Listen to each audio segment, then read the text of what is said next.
Geschafft! Wir haben den Berg erreicht. 2165 Meter, 6 Grad, schöner Wind. Der zieht hier schön über den Kamm rüber und wir haben es geschafft. Tommy!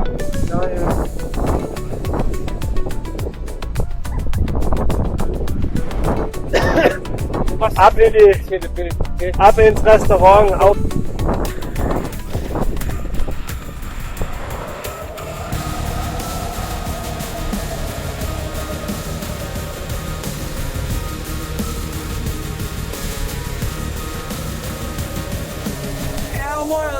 Ein echter Abenteurer mit dem Bike und Kompass straight durch die Berge high auf Lindau bis Genf. Wir suchen nach einer Stärkung und wollen uns aufwärmen, aber alles dunkel. Wir sind viel zu spät auf der Passhöhe. Schon das Umziehen der Winterkleidung ist nicht einfach. Wir finden aber ein Wohnmobil aus Deutschland auf dem Parkplatz. Wir uns retten, die Idee dort anzuklopfen, kurz den Notfall zu erläutern, führt uns in den warmen Innenraum. Ein nettes Ehepaar. So können wir uns für die Abfahrt rüsten und uns dabei aufwärmen. Und hier erlebt auch meine in der Schweiz beim Decathlon gekaufte Frontlampe ihren ersten Einsatz. Die Fahrt wird nämlich gefährlich, wegen der schlechten Sicht und der hereinbrechenden Dämmerung. In einer halben Stunde ist hier alles dunkel. Wir sichern uns nach vorn und hinten ab.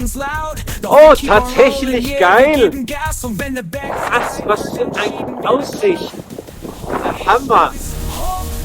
Dann plötzlich die Überraschung. Der Nebel lichtet sich, die Wolkendecke reißt auf, die Sonne kommt durch und vor uns breitet sich ein imposanter Panoramablick aus.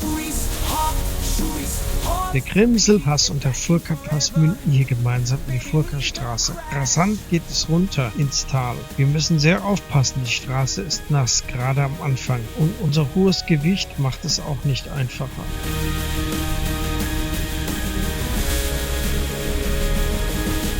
See zum Baden, oh the water's cool. After all the struggle, this is how we rule it. Mit jedem Downhill, mit jedem Move, the rhythm of the road is the funky groove. Hop, squeeze, hop, swap, squeeze. Ride at the pass, ride it funky, ride it fast. Hop, squeeze, hop, squeeze, hop, squeeze, take it forever. Baby, don't crash.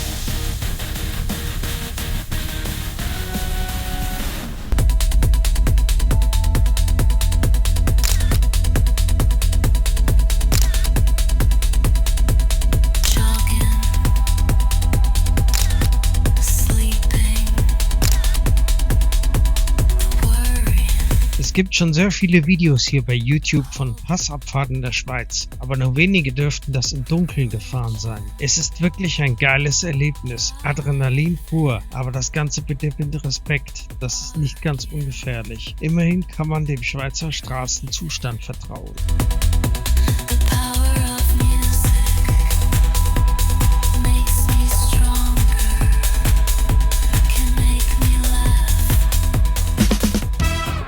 Auf der Abfahrt haben wir Glück. Es sind nicht viele Autos um diese Zeit unterwegs, aber einige der wenigen fahren oftmals viel zu schnell. Oh, der frast wie ein Irrer hier. Fährt wie ein Irrer. Der hat auch Räder geladen. So einer soll das doch eigentlich wissen, oder? Der Fahrräder transportiert, dass man nicht so an die...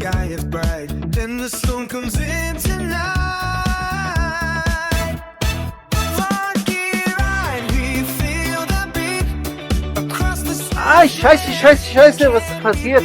Ich muss kurz anhalten. Irgendwo bin ich hängen geblieben mit der Hose. Ich glaube, die Klettverschlüsse von der scheiß Tasche waren das. Okay. Ich muss die wieder hinbiegen, weil das Problem ist, weißt du, wie gestern oder vorgestern, diese scheiß Klettverschlüsse. Die kommen immer an die Regenhose dauernd und die Dinger abschneiden. Da kleben die quasi an der Hose dran, wenn ich pedaliere. Und die Oberrohrtasche hat sich gelöst und wackelt hin und her jetzt. Nichts passieren da. Wir fahren weiter. Also ich muss sagen, ich bin echt begeistert von der Leuchtkraft, von diesem Licht. Das ist ja der Hammer. Also da haben wir echt nichts Schlechtes verkauft, Decathlon.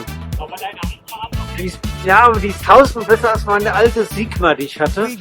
Und als die andere von Decathlon, diese Büchel. The fog rolls in, then fades from view. We laugh out loud. Wir haben die Wahl zwischen mehreren Campingplätzen für diese Übernachtung. Der erste liegt etwa bei Kilometer 102 unserer Tagesetappe. Der nächste mögliche nur 10 Kilometer weiter. Wir steuern den zweiten an. Wir bauen die Zelte im Dunkeln auf. Nun kommt endlich unser Camping-Koch-Equipment zum Einsatz. Für die Nacht ist Regen angesagt. Halten unsere Zelte dicht?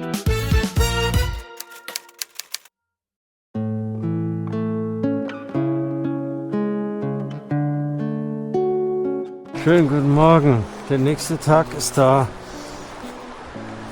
Meine Laune ist nicht gut, muss ich sagen. Ja, wir haben in Zelten geschlafen auf dem Campingplatz. Es hat die ganze Nacht geregnet, aber nur leicht. Aber jetzt am Morgen haben wir wieder hier so Schauer dazwischen. Jan ist da wohl schon der erfahrene Profi und schafft es, das Zelt sehr schnell abzubauen. Ich habe da so meine Probleme, die ganzen Sachen im Zelt zusammenzusuchen, dort die Tasche zu packen. Da wird mir trocken. Ach, boah, ist ja das irgendwas Spitzes hier. Scheiße. Ich hab's gestochen, irgend so eine blöde Pflanze. So, weiter geht's. Und ja, er hat halt die große Erfahrung mit dem Taschenpack, mit der Camping-Erfahrung, wie man sieht. Und bei mir ist noch nicht so weit. Interessantes Detail, hier direkt am Campingplatz fährt der Glacier Express vorbei. Ich habe gehört, dass es ein sehr, sehr empfehlenswerter, schöner Zug sein soll. Der Glacier Express. Hanne? Ja. Gut, los geht's. 4. Tag. So weit wie wir kommen Richtung Genfer See.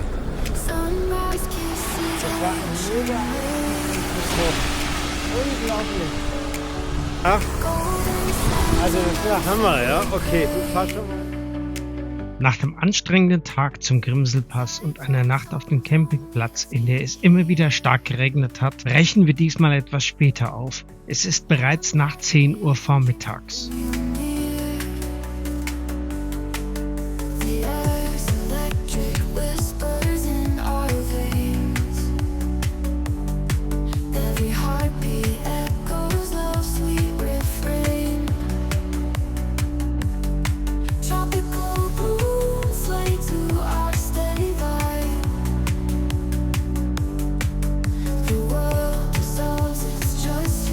Wir veranstalten heute ein Spiel, wir zählen, wie oft der Björn sich heute umzieht.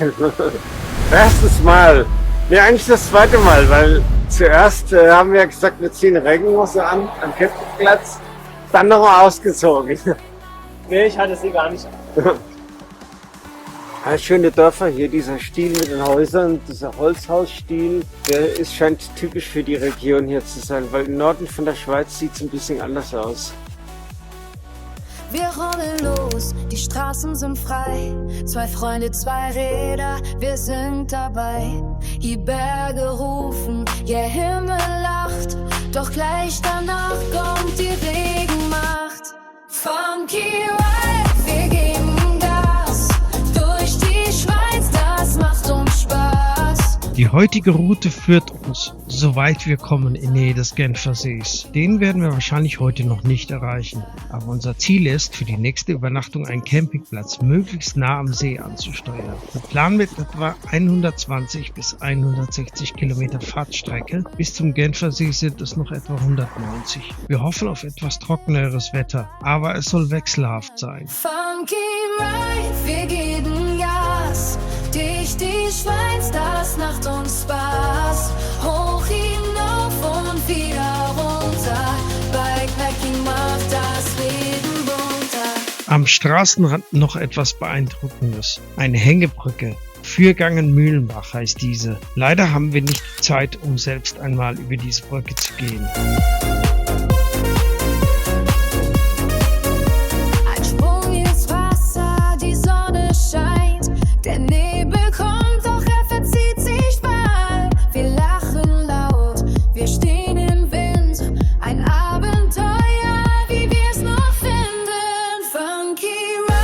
Wir haben noch nicht gefrühstückt und sind nun auf der Suche nach einer Frühstücksmöglichkeit. Hoch hinauf und wieder runter. Bikepacking nach Weg irgendwie, das Rad.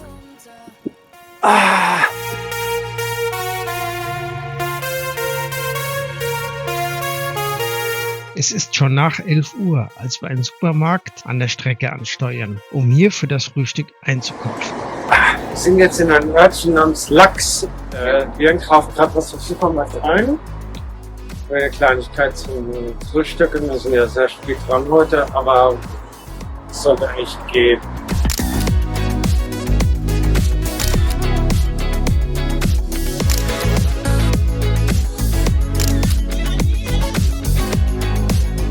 So, nach einem Frühstück vor einem Supermarkt zur Stärkung, ein spätes Frühstück, geht es jetzt weiter. Wir sind weiterhin auf der Furka-Straße unterwegs. Es ist nach wie vor etwas kühl, momentan keine Regen. Schöne Landschaft. Ja, ich bin direkt hinter dir ein. Die Rhône hat sich hier sehr tief in die Schlucht zwischen den Felshängen gegraben. Das Wasser ist türkisblau. Dieser Fluss mit einer Länge von 807 Kilometern mündet bei Marseille ins Mittelmeer und ist auf französischem Gebiet der wasserreichste Fluss. Wir fahren nun an der Talstation für den Aletsch-Gletscher vorbei. Krasse. Oh, wer weiß hier, das sieht immer noch sehr hoch aus hier. Ist wahrscheinlich immer noch so auf 800, 900 Meter Höhe. Aletsch-Gletscher. Ach, hier ist der Aletsch-Gletscher. Krass. Der Seilbahn hochfahren. Immer noch der größte Gletscher der Alpen, wenn auch dieser bedingt durch die Erderwärmung stark geschrumpft ist. Während er in den frühen 1970er Jahren noch fast 100 Quadratkilometer groß war, nimmt er inzwischen nur noch rund 75 Quadratkilometer Fläche ein. Bis 2050 wird wahrscheinlich ein weiteres Drittel verschwunden sein. Das ist unglaublich schön, diese Strecke hier. War das eben meine Tasche?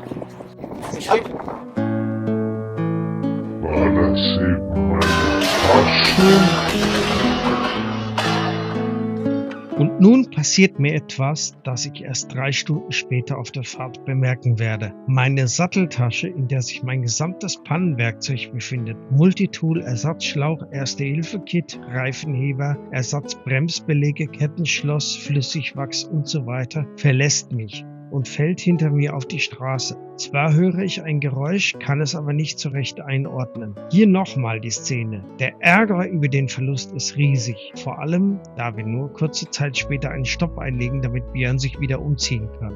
So, das 3. Mal umziehen heute. Der Zähler steht jetzt bei 3.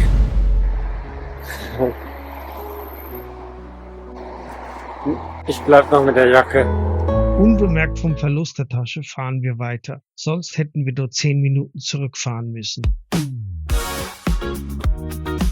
Wir sind im deutschsprachigen Teil des Wallis im Rhônetal, folgen den ganzen Tag in Flussnähe der Rhône.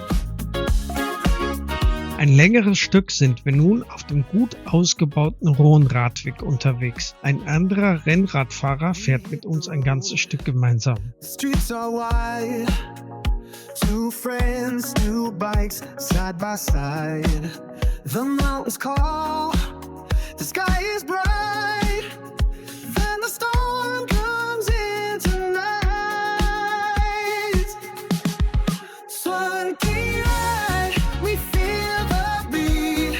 Ich nutze die Gelegenheit, um ein wenig über die Kosten von Bikepacking in der Schweiz zu sprechen. Wie die meisten wissen, gehört die Schweiz zu den teuersten Ländern. Hier einige Beispiele. Eine Übernachtung auf dem Campingplatz mit Zelt kostet rund 50 € für 2 Personen. Bei festen Übernachtungsmöglichkeiten hängt es natürlich von der Region, Kategorie und Saison ab. Ich würde mit etwa 150 € für ein vernünftiges Standard-Doppelzimmer rechnen. Ein süßes Stückchen wie ein Schokorgipfel oder ein Puddingpolunder Wacholder kostet leicht 3 bis 4 Euro. Für einen einfachen schwarzen Kaffee rechnet man etwa 3 Euro, ein Cappuccino ungefähr 6 Euro. Ein Kilogramm Walliser Aprikosen schlägt mit etwa 10 Euro zu Buche. Für einen Joghurtbecher gibst du etwa 1,50 Euro aus. Unsere Packung gerollter Bergkäse hat 5 Euro gekostet. Fertigsalate wie Schweizer Wurstsalat im Becher aus dem Kühlregal kosten etwa 4 bis 5 Euro. Getränke sind verhältnismäßig preiswert. Eine Flasche Wasser gibt es für etwa 1 Euro, eine 1 Liter Flasche Coca-Cola etwa 1,50 Euro bis 2 Euro. Brot ist auch relativ preiswert. Für etwa 3,50 Euro bekommt man schon ein Ruchbrot. We laugh out loud, we ride the breeze, adventures ours with vibes that please. Gerade haben wir ziemlich starken Gegenwind. Das drückt schon ein bisschen auf die Pace, aber gut. Das kann passieren in so einem Tal. Inzwischen erreichen wir tiefere Gebiete. Es ist größtenteils trocken, bis auf ein paar kurze Abschnitte. Dafür haben wir einen neuen Gegner. Ein starker Westwind pustet uns die ganze Zeit entgegen.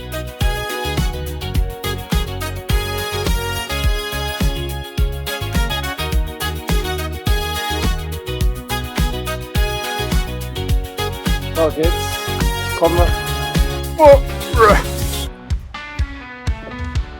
Ich merke schon, dass ich heute nicht mehr so gelenkig bin wie gestern. Feet are tired, but you're showing strength inside, don't stop growing. Wir haben jetzt heute mit dem Wind zu kämpfen.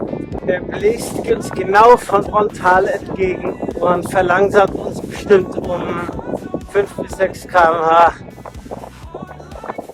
Ich schaffe es gerade so 20 zu halten. Ne? Okay. Keep climbing, keep rising, dreams like fire igniting. With each breath you break free, victory's waiting, you'll see. Hills are steep, but keep pressing. Weiter durch den Wind. Ah.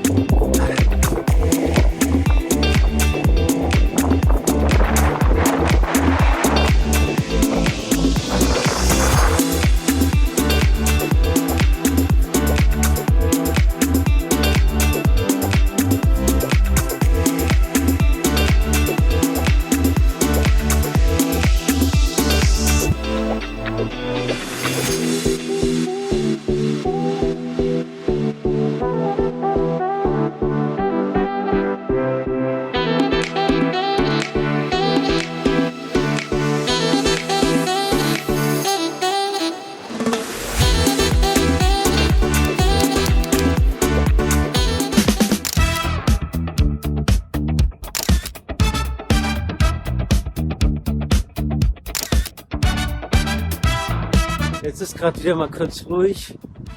Okay, es ist nicht mehr so ganz krass wie vorhin.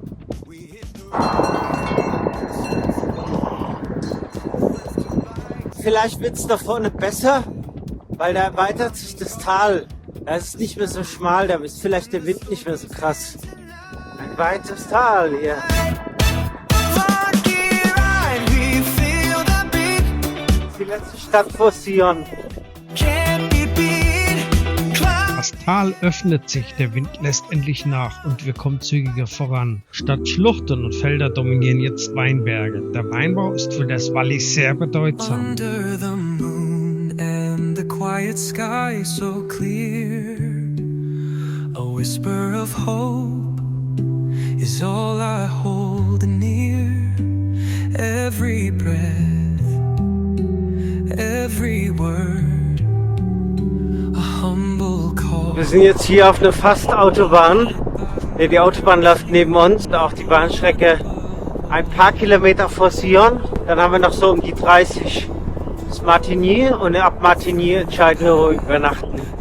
Ja, es wäre natürlich schön, wenn wir so nah wie möglich an den Genfer See kommen, ne? Damit wir morgen in aller Ruhe dann am Suvisee-Ufer fahren können und nicht so einen Stress haben. Dann gestern war es ja noch krasser.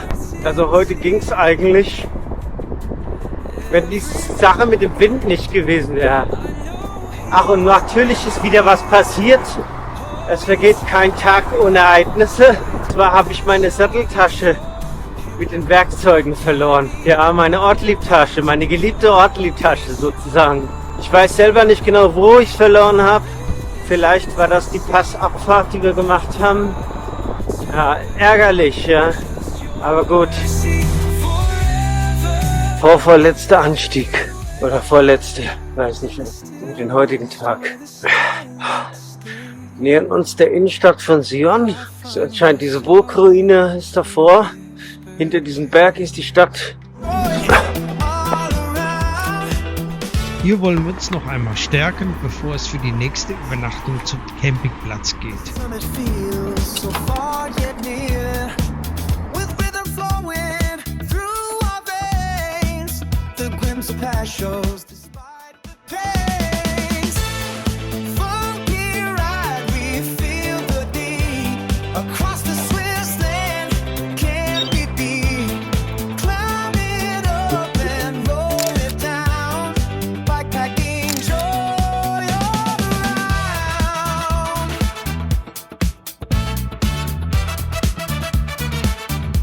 We dive in lakes, the sun breaks through, the fog rolls in, then fades from view. So, wir haben Sion verlassen und wir sind jetzt hier in Pont de la Morche. Fahren nach Martigny. Vor uns die Berge schön. Ich glaube, das ist auch erstmal die Richtung, die wir fahren. Da geht es irgendwann rechts ab. Aber Berge haben wir jetzt keine mehr vor uns. Es nieselt so ganz leicht. Laut Radarbilder im Schweizer Fernsehen soll das Regengebiet in Sion so, jetzt in 20 Minuten oder so vorbeiziehen. Deswegen versuchen wir uns da ein bisschen zu beeilen.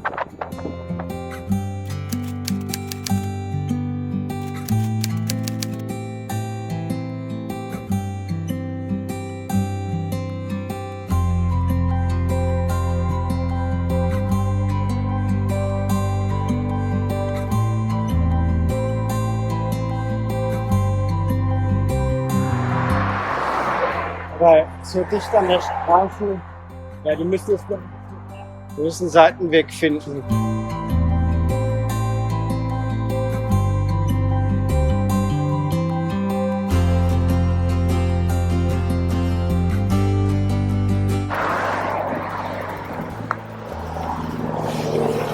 Oh, ich bin halt müde. Krass. Kann nicht mehr.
Gerade ist es wieder unangenehm. Wir sind in eine Regenfront geraten. Gerade mal so 12 Kilometer von Martigny oder 10. Einem möglichen Campingplatz. Ich hoffe, dass es schnell vorbeizieht. So, ihr seht, es regnet wie die Sau hier. Buchstäblich. Krass. 7 Kilometer noch bis zum Campingplatz. Und ja, also 20 Minuten. Und es ist echt krass, wie es plötzlich angefangen hat. Ich bin schon bis auf die Knochen, das inklusive Schuhe, alles. Scheiße, es ist super grenzwertig.